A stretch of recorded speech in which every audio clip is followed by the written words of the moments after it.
Sob o sol escaldante de Vila do Sol, uma cidadezinha costeira no litoral do Brasil, o ar parecia preso em uma teia de calor sufocante, como se o próprio céu tivesse decidido pressionar a terra com uma manta invisível. As ruas de paralelepípedos serpenteavam entre casinhas pintadas em tons pastel, algumas com telhados de telhas alaranjadas que brilhavam sob a luz do meio-dia. O som das ondas quebrando na praia próxima misturava-se ao canto preguiçoso de um vendedor de picolés, cuja bicicleta rangia enquanto ele pedalava lentamente pela avenida principal. Vila do Sol era um lugar onde o tempo parecia andar mais devagar, onde as tardes se arrastavam com a languidez de uma música de bossa nova, mas por trás dessa fachada de tranquilidade havia uma sombra que pairava sobre a comunidade. Um grupo secreto de policiais, conhecido apenas como Sombra, manipulava a cidade com mãos de ferro, usando sua autoridade para intimidar, extorquir e silenciar quem ousasse questioná-los. Os moradores, acostumados a baixar a cabeça, viviam com um misto de resignação e medo, como se o calor não fosse a única coisa que os oprimisse. Roberto Carlos, a lenda do futebol brasileiro, cujos chutes de curva impossível ainda ecoavam na memória de milhões, caminhava por uma dessas ruas estreitas, saindo de uma pequena cafeteria na esquina da Rua Maré. Ele usava uma camiseta branca de algodão, jeans desbotados e um boné azul marinho que projetava uma sombra sobre seu rosto bronzeado. Na mão esquerda, segurava um copo de café gelado, o gelo tilintando suavemente contra o plástico, e na direita, uma sacola de papel com alguns pães doces e uma garrafa de água. Em Vila do Sol, Roberto não era o astro que levantava multidões em estádios lotados ou o herói que fazia a nação vibrar com seus gols na Copa do Mundo. Aqui, ele era apenas um homem de meia-idade. Alguém que poderia passar despercebido em uma fila de padaria ou sentado em um banco na praça. Ele escolhera essa cidade para um retiro temporário, um refúgio longe dos holofotes, das câmeras e do peso de ser um ícone. Depois de anos de glória, ele queria apenas a simplicidade. O som do mar, o cheiro de pão fresco, a chance de caminhar sem ser reconhecido. Seus tênis gastos, mas limpos, batiam ritmicamente no calçamento enquanto ele seguia em direção à casa alugada na periferia, uma construção modesta com vista para o horizonte onde o céu encontrava o oceano. O plano de Roberto era simples: chegar em casa, comer um dos pães, assistir a uma reprise de um jogo antigo do Corinthians ou do Real Madrid e talvez fazer alguns exercícios leves no quintal. Ele sempre carregava consigo a disciplina de atleta, mesmo estando tão longe dos gramados. A rua estava quase deserta, exceto por um grupo de crianças chutando uma bola de capotão em um terreno baldio e uma senhora varrendo a calçada com uma vassoura de palha. O sol refletia nos para-brisas dos carros estacionados, criando miragens que faziam o asfalto parecer ondular. Roberto ajustou o boné, protegendo os olhos do brilho, e continuou seu caminho, perdido em pensamentos sobre os velhos tempos, quando sentia a adrenalina de correr pelo campo, a multidão rugindo seu nome. Ele não notou, a princípio, a presença de um carro de polícia que desacelerava ao seu lado, as rodas roçando o meio-fio com um chiado sutil. A porta do motorista se abriu com uma brusquidão que cortou o silêncio da rua e de dentro emergiu Tiago Mendes, um policial alto e corpulento, com a pele clara queimada pelo sol e o cabelo cortado rente.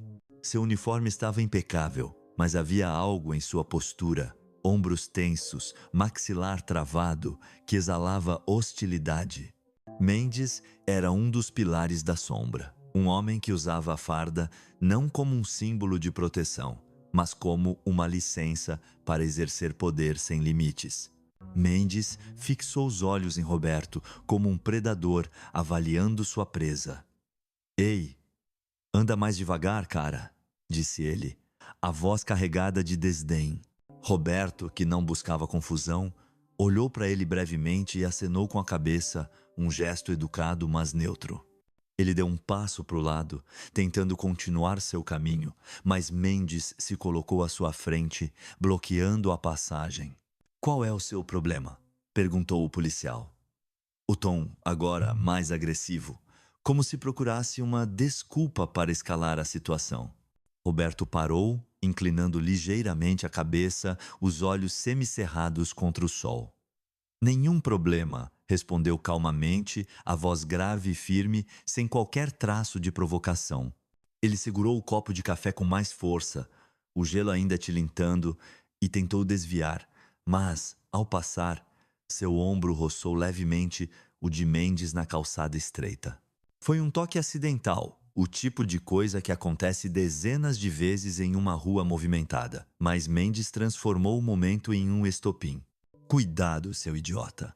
Gritou o policial, empurrando Roberto com força.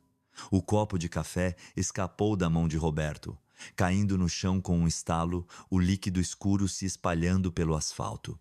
A sacola de papel balançou e um dos pães rolou para a sarjeta. Roberto cambaleou, mas recuperou o equilíbrio, os pés plantados firmemente no chão, como se ainda estivesse em campo, pronto para receber um passe. Ele olhou para Mendes, os olhos calmos, mas atentos, avaliando a situação com a mesma frieza que usava para ler um adversário antes de um chute livre. Não foi minha intenção, disse ele, a voz tão serena que parecia deslocada diante da fúria do policial. Mas Mendes não estava interessado em diálogo. Ele deu um passo à frente, invadindo o espaço de Roberto, o peito estufado, o rosto a poucos centímetros do dele. Você acha que pode esbarrar em um policial e sair andando como se nada tivesse acontecido? Rosnou, a mão já pairando perto do cinto, onde pendiam seu cacetete e sua arma. Do outro lado da rua, Ana Silva, uma jovem de 26 anos que trabalhava na loja de conveniência ali perto, observava a cena com o coração acelerado. Ana, com o cabelo preso em um rabo de cavalo desleixado e o uniforme azul um pouco amassado após um turno de 8 horas, estava varrendo a entrada da loja quando notou o confronto. Ela conhecia Mendes. Todos em Vila do Sol conheciam, ou pelo menos temiam, os homens da sombra, mas havia algo na calma do homem que ele confrontava, algo que a intrigava. Ana pegou o celular no bolso, os dedos trêmulos, e começou a gravar, mantendo o aparelho discretamente ao lado do corpo. Ela não sabia quem era Roberto, não ainda. Mas a injustiça do momento, a arrogância de Mendes, a fez agir por instinto. O vídeo capturava tudo, o empurrão, o copo caindo, a tensão crescente. Mendes, alheio ao fato de estar sendo gravado, agarrou o braço de Roberto, torcendo com força e empurrando-o contra o capô do carro de polícia. Qual é o seu nome? Exigiu. A voz alta o suficiente para ecoar pela rua. Roberto, com o rosto pressionado contra o metal quente do veículo, respondeu sem hesitar. Não é da sua conta. A frase, dita sem arrogância, mas com uma firmeza inabalável, pareceu enfurecer Mendes ainda mais. Ele levantou a mão e desferiu um soco no ombro esquerdo de Roberto, o impacto ecoando como um trovão seco. Ana, do outro lado da rua, quase deixou o celular cair, a respiração entrecortada. Um pequeno grupo de curiosos começou a se formar, um velho com uma bengala, duas adolescentes com mochilas escolares, mas ninguém ousava intervir. Em Vila do Sol, confrontar a sombra era como cutucar um ninho de vespas. Roberto, apesar da dor que pulsava no ombro, permaneceu impassível. Ele se endireitou lentamente, sacudindo a poeira da camiseta, e olhou para Mendes com uma tranquilidade que parecia desarmá-lo. Ainda que por um breve segundo. Por que está fazendo isso? Perguntou Roberto, a voz tão calma que poderia estar perguntando sobre o clima. Mendes, agora ofegante, apontou um dedo para ele. Por resistir, por comportamento suspeito, gritou, embora não houvesse resistência alguma. Ele empurrou Roberto novamente, forçando-o a se ajoelhar na calçada. O concreto ardia sob as palmas das mãos de Roberto, mas seu rosto não mostrava sinal de desconforto. Ele já havia enfrentado adversidades maiores, zagueiros implacáveis, estádios hostis, lesões que ameaçavam sua carreira. Isso, para ele, era apenas um obstáculo a ser superado. Ana, ainda gravando, sentiu o peso do que estava testemunhando. Ela não sabia o nome do homem que Mendes atacava, mas a injustiça da cena a fazia tremer de raiva. Quando Mendes, talvez percebendo os olhares ao redor, finalmente recuou, ele cuspiu no chão e rosnou: "Saia da minha rua antes que eu te prenda de verdade." Roberto se levantou, pegou a sacola de papel, agora amassada, com os pães esmagados, e caminhou embora, sem dizer uma palavra. Sua postura era a mesma de sempre: ombros retos, passos firmes, como se o incidente fosse apenas uma interrupção momentânea. Mas, enquanto se afastava, ele notou Ana, o celular ainda na mão, os olhos arregalados. Ele não disse nada, apenas acenou com a cabeça, um gesto quase imperceptível de reconhecimento. Naquela noite, em seu pequeno apartamento de um quarto, Ana sentou-se no sofá, o celular na mão, assistindo ao vídeo repetidamente. A cada reprodução, ela notava novos detalhes: a calma de Roberto, a brutalidade de Mendes, o silêncio opressivo dos espectadores. Algo no rosto do homem atacado parecia familiar, como se ela o tivesse visto antes. Talvez na televisão, talvez em um pôster. Curiosa, ela abriu o laptop, digitou algumas palavras no buscador e congelou ao ver as imagens que carregaram. Roberto Carlos. O Roberto Carlos. O lateral esquerdo que fizera história com a seleção brasileira, o homem cujos chutes desafiavam a física. Ana sentiu o coração disparar. Não era apenas um homem qualquer, era um ícone, alguém que representava o orgulho de um país. E ela tinha provas de que ele fora atacado como se fosse ninguém. Ana respirou fundo, abriu o aplicativo de e-mail e escreveu uma mensagem para Lucas Pereira, um jornalista independente que ela conhecia apenas por reputação. Lucas era conhecido em Vila do Sol por seus artigos corajosos, que muitas vezes cutucavam as feridas da cidade, embora raramente chegassem aos grandes jornais. No e-mail, ela anexou o vídeo e escreveu: "Isso aconteceu hoje na Rua Maré. Acho que você precisa ver." Antes de clicar em enviar, ela hesitou, sabendo que estava cruzando uma linha perigosa. A sombra não perdoava quem os desafiava. Mas a imagem de Roberto, levantando-se sem retaliar, deu a ela a coragem necessária. Ela apertou o botão e deixou o celular na mesa, como se o ato de enviar a libertasse de um peso. Enquanto isso, Roberto estava em sua casa alugada, uma construção simples com paredes brancas e um quintal onde cresciam algumas bananeiras. Ele sentou-se em uma cadeira de madeira no alpendre, o ombro ainda dolorido, mas a mente clara. Ele não era estranho a situações como aquela. Crescer nos subúrbios de São Paulo o ensinara a reconhecer homens como Mendes, homens que confundiam a autoridade com direito, que usavam o poder para esmagar em vez de proteger. Ele sabia do vídeo porque vira Ana gravando e suspeitava que ela não ficaria calada. Mas, em vez de planejar uma vingança ou buscar os holofotes, Roberto decidiu agir à sua maneira. Na manhã seguinte, ele caminhou até uma escola pública na periferia, onde crianças jogavam futebol em um campo de terra batida, a bola tão gasta que mal mantinha a forma. Ele se apresentou como Roberto, um cara que gosta de bola, sem mencionar sua fama.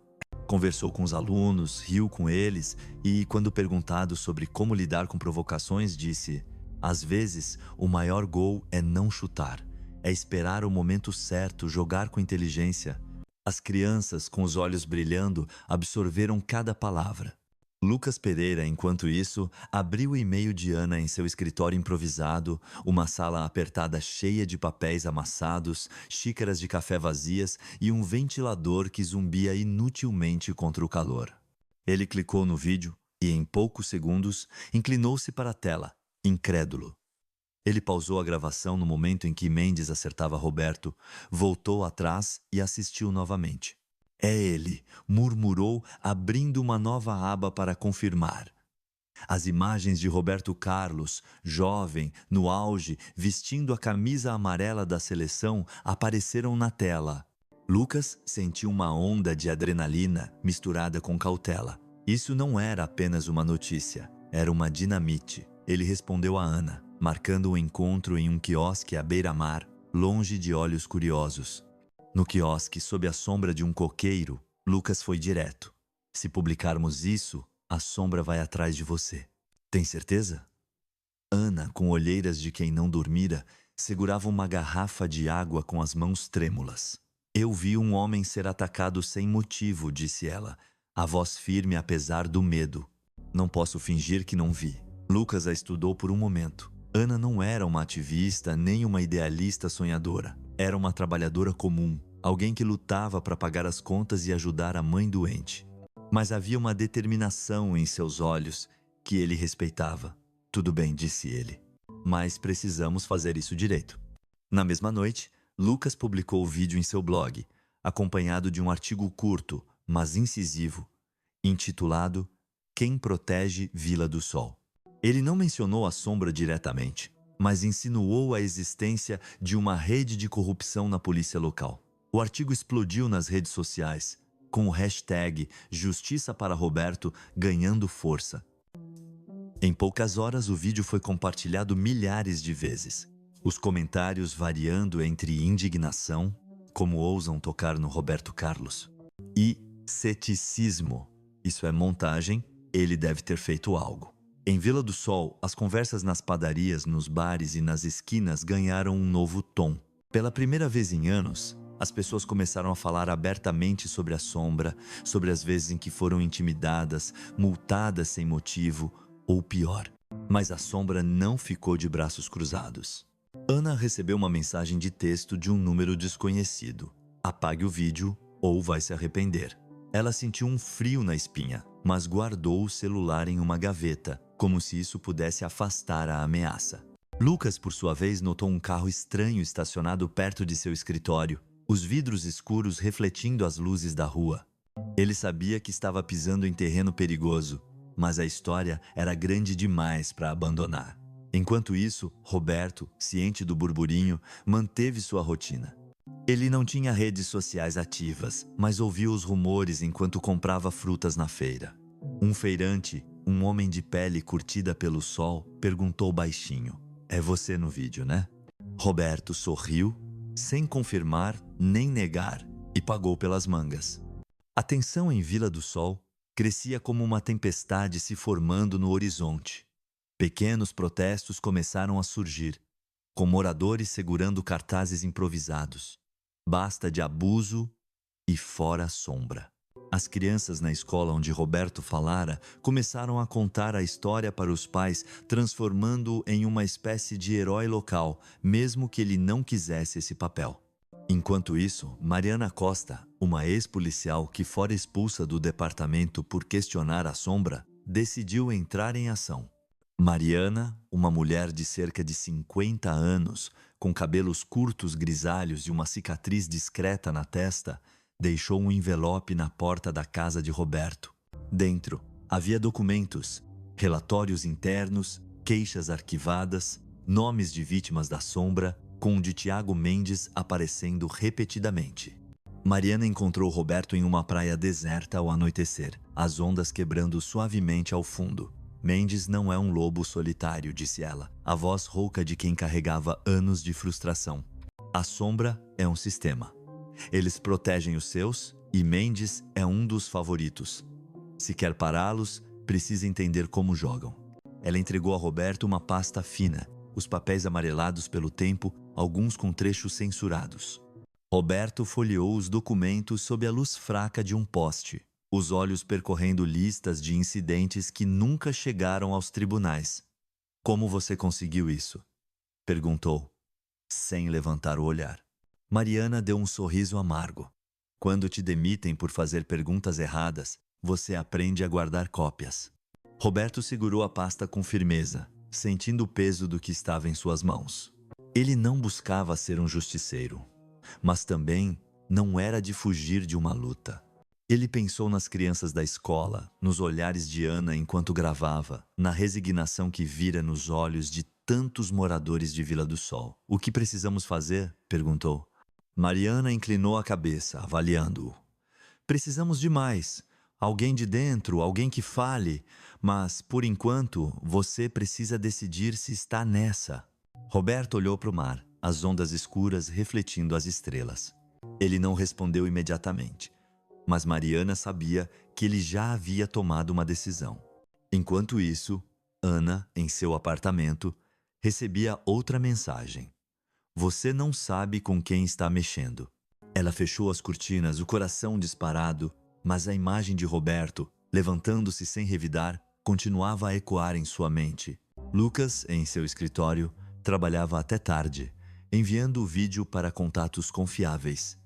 Um advogado de direitos humanos, uma ativista de Salvador, um colega em um jornal de Recife.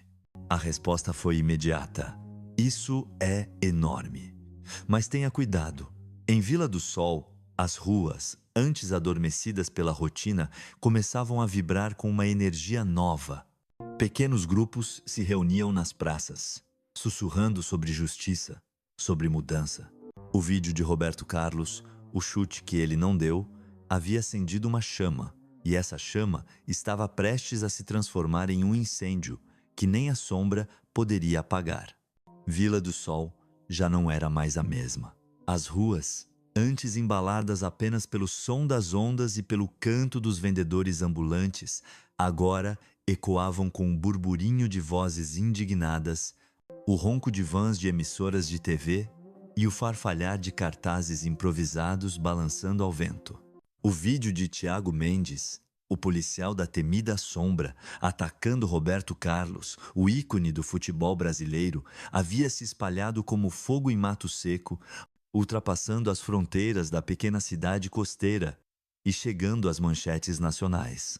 Nas redes sociais, hashtags como Justiça para Roberto e Fora Sombra dominavam as tendências, enquanto vídeos de apoio gravados de São Paulo a Manaus multiplicavam-se. Em Vila do Sol, as pessoas que por tanto tempo viveram sob o peso do medo começaram a erguer a cabeça. Nas esquinas, nos bares, nas feiras, falava-se de justiça, de coragem, de mudança, mas a sombra, embora abalada, não estava derrotada. Seus tentáculos, enraizados no departamento de polícia e até no poder local, contra-atacavam com intimidações, desinformação e ameaças veladas, tentando sufocar a revolta antes que ela se tornasse incontrolável. O Tribunal Municipal, um prédio de concreto com janelas empoeiradas e uma placa enferrujada na entrada, transformou-se no epicentro dessa tempestade. Do lado de fora, uma multidão de quase 400 moradores se aglomerava, segurando cartazes com frases como "Basta de abuso" e "Roberto, você é nosso".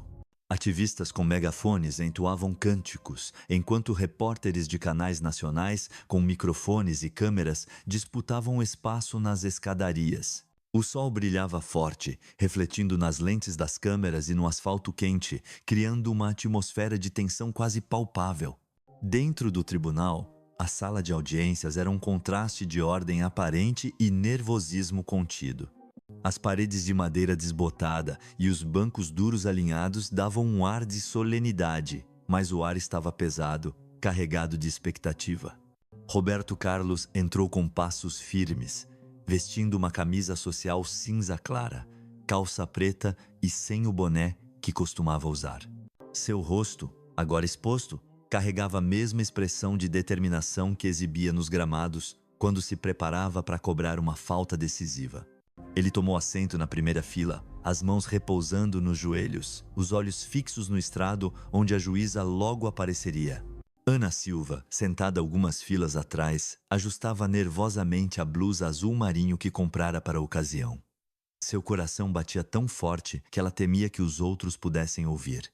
Lucas Pereira, com sua inseparável caderneta, ocupava um canto reservado à imprensa, anotando freneticamente enquanto observava a multidão.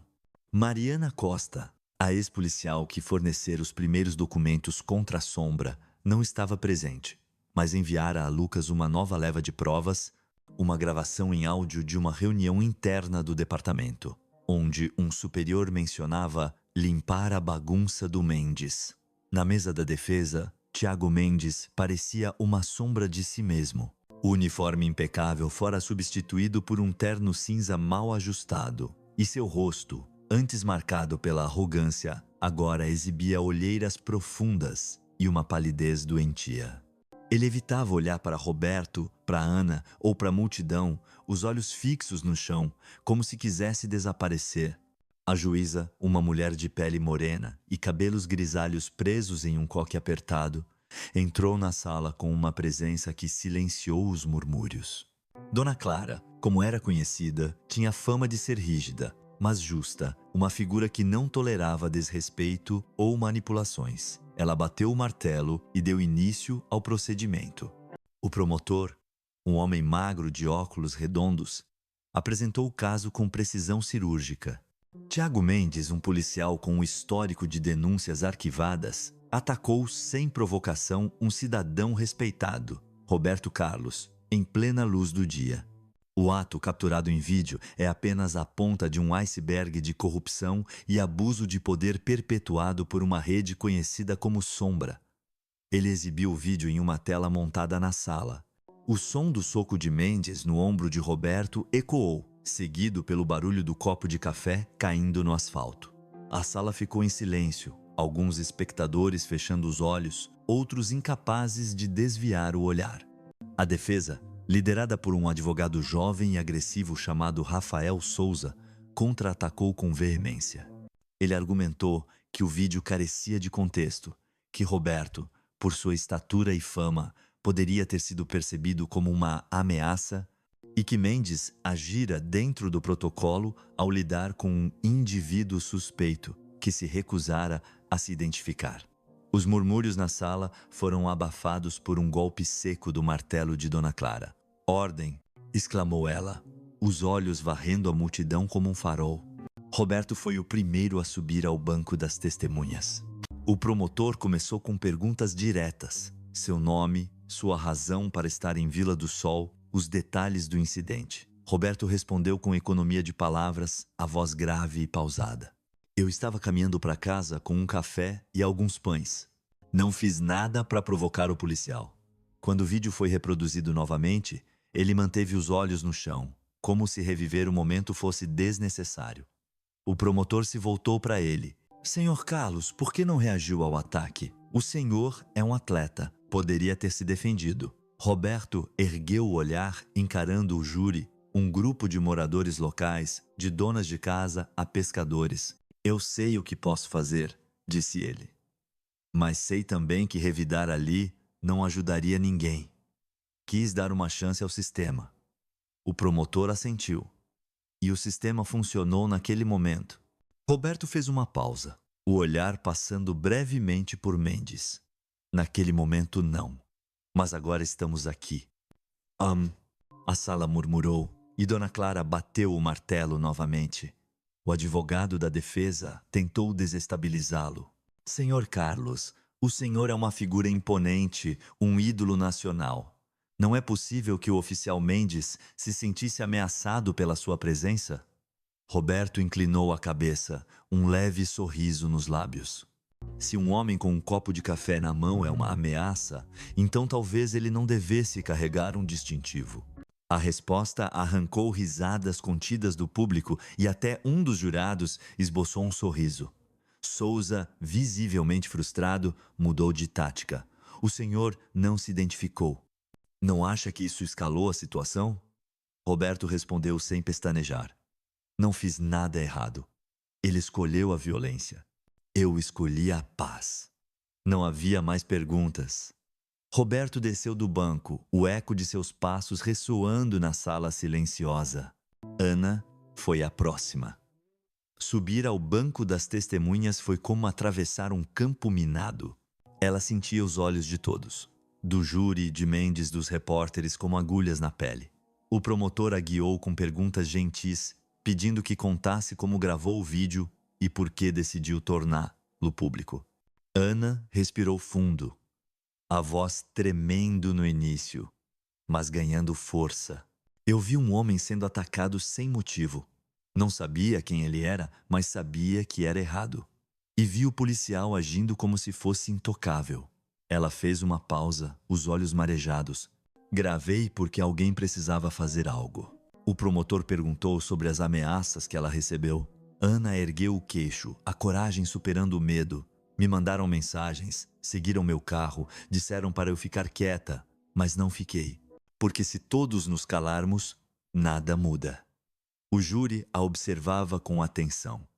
Alguns assentindo, outros anotando em seus cadernos. A defesa tentou desacreditar Ana, sugerindo que ela buscava fama ou que o vídeo poderia ter sido editado. Ana, com uma calma que surpreendeu até a si mesma, respondeu: "O vídeo é real, todo mundo viu. Não preciso inventar nada." Ela desceu do banco com as mãos trêmulas, mas a cabeça erguida, sentindo pela primeira vez que sua voz importava. Lucas, no canto da sala, anotava cada palavra, sabendo que o testemunho de Ana seria a alma de seu próximo artigo. Fora do tribunal, a multidão crescia.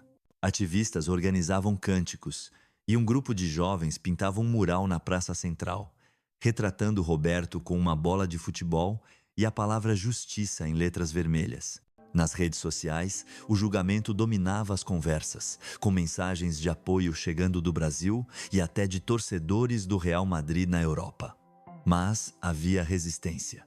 Uma rádio local entrevistou um ex-policial que defendia Mendes, alegando que policiais enfrentam situações perigosas todos os dias. Em um bar da cidade, um grupo de homens discutia acaloradamente, alguns chamando Roberto de herói, outros acusando-o de fazer drama. A divisão era clara, mas o ímpeto pela justiça ganhava força. Lucas trabalhava incansavelmente durante o julgamento. Ele publicou um segundo artigo, desta vez incluindo trechos da gravação que Mariana conseguira, onde vozes anônimas discutiam como proteger Mendes e manter a sombra intacta. O artigo viralizou, sendo compartilhado por blogueiros, ativistas e até citado em um telejornal nacional. Mas o sucesso teve um custo. Lucas descobriu que sua conta de e-mail fora invadida e um arquivo crucial em seu laptop desaparecera. Ele não tinha provas, mas suspeitava da sombra. Enviou uma mensagem a Ana: "Guarde tudo em papel. Não confie na nuvem." Ana, exausta, escondeu uma cópia do vídeo em uma caixa de sapatos sob a cama, junto com uma carta que escrevera para a mãe caso algo lhe acontecesse. O julgamento durou 5 dias, cada um trazendo novas revelações. Documentos mostravam como denúncias contra Mendes foram sistematicamente arquivadas. Um depoimento anônimo de um policial aposentado confirmava a existência da sombra, descrevendo-a como um clube fechado dentro do departamento. A gravação de Mariana, embora com nomes censurados, revelou um superior ordenando apagar qualquer traço do incidente na Rua Maré. A defesa de Mendes se desesperava, recorrendo a táticas frágeis, como culpar Roberto por não colaborar ou sugerir que Ana tinha motivos pessoais. Mas o júri, composto por moradores comuns, uma professora, um mecânico, uma dona de casa, parecia cada vez mais convencido. No último dia, antes do veredicto, Ana e Roberto se encontraram por acaso no corredor do tribunal. Ana, com os olhos cansados, mas determinados, disse: "Obrigada por não desistir." Roberto sorriu, um sorriso quente, quase paterno. "Você começou isso, Ana. Eu só segui seu exemplo." O veredicto veio ao entardecer. Dona Clara leu a decisão com voz firme. Culpado em todas as acusações, incluindo abuso de autoridade, falsificação de provas e intimidação. Mendes foi condenado a 10 anos de prisão, sem possibilidade de liberdade condicional nos primeiros 7. Quando foi levado algemado, seus olhos evitaram Roberto, e sua postura, antes altiva, agora era de um homem derrotado. A multidão do lado de fora explodiu em aplausos, mas alguns gritaram insultos, mostrando que a divisão ainda existia. Ana saiu para as escadarias do tribunal e foi recebida com vivas.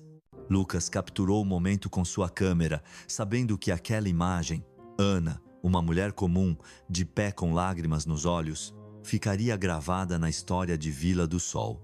Roberto, porém, permaneceu na sala por mais um momento, sentado em um banco vazio. Ele não sentia triunfo, apenas uma certeza tranquila de que a luta estava longe de acabar. A sombra ainda existia, e Mendes era apenas uma peça no tabuleiro. Quando finalmente saiu, a multidão o cercou, mas ele levantou a mão, pedindo calma. Ele caminhou até Ana, colocou uma mão em seu ombro e disse: "Isso é seu."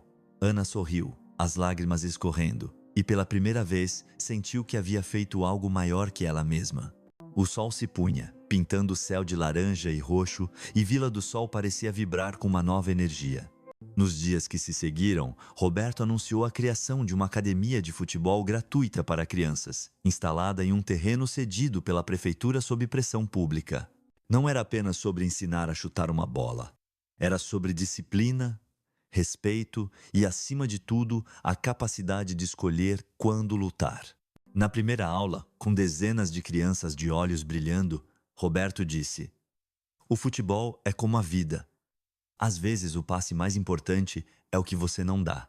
É saber esperar, jogar junto, construir algo maior." Um menino chamado Pedro, com chuteiras remendadas, perguntou: "Como você ficou tão calmo quando aquele policial te bateu?" Roberto riu. "Não é ficar calmo, é escolher o que importa. Você também pode fazer isso." Ana, transformada pela experiência, deixou o emprego na loja de conveniência e começou a trabalhar com uma ONG local de direitos humanos. Ela criou um grupo de apoio para vítimas de abuso policial, reunindo-se em uma sala comunitária com cadeiras desparejadas e um quadro cheio de anotações. Na primeira reunião, apenas 7 pessoas apareceram, mas Ana ouviu cada história. Uma mãe cujo filho foi detido sem motivo, um pescador intimidado por anos, e ofereceu contatos de advogados pro bono. "Vocês não estão sozinhos", dizia, e suas palavras carregavam a força de quem havia enfrentado o medo e vencido. Lucas, por sua vez, reduziu o ritmo de publicações, mas não abandonou a luta. Ele começou a escrever um livro, provisoriamente intitulado Futebol e Justiça, uma crônica detalhada do que acontecera em Vila do Sol. "Isso não é só nossa história", disse ele a Ana enquanto guardavam cadeiras após uma reunião. "É um mapa para outros." Ana, cansada, mas determinada, respondeu: "Então vamos fazer com que leiam." A cidade mudou. A prefeitura, sob pressão, anunciou uma auditoria no departamento de polícia, contratando uma equipe externa para investigar a sombra. Nas escolas, professores passaram a incluir debates sobre direitos civis, usando o caso de Roberto como exemplo. Os moradores, antes distantes, começaram a se cumprimentar com mais frequência, como se o ato coletivo de enfrentar a injustiça tivesse tecido laços invisíveis. Mas nem tudo era ideal. Alguns policiais leais à sombra permaneciam no departamento, e Ana notou um carro suspeito perto de seu novo apartamento. Desta vez, porém, ela não sentiu pânico. Tirou uma foto, enviou a Lucas e guardou a imagem em um pendrive. A diferença era que agora ela sabia que não estava sozinha. Roberto, embora evitasse os holofotes, tornou-se um símbolo sem querer. No Brasil, os jornais o celebravam não apenas como jogador, mas como um homem que desafiara a injustiça com silêncio.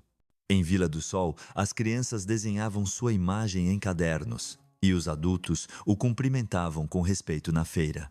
Mas ele não se deixava levar pela admiração. Uma tarde, enquanto limpava a academia após um treino, encontrou uma carta colada na porta.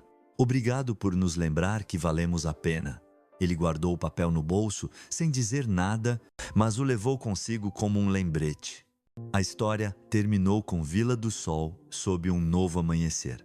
Roberto jogava bola com as crianças na praia, o riso delas misturando-se ao som das ondas.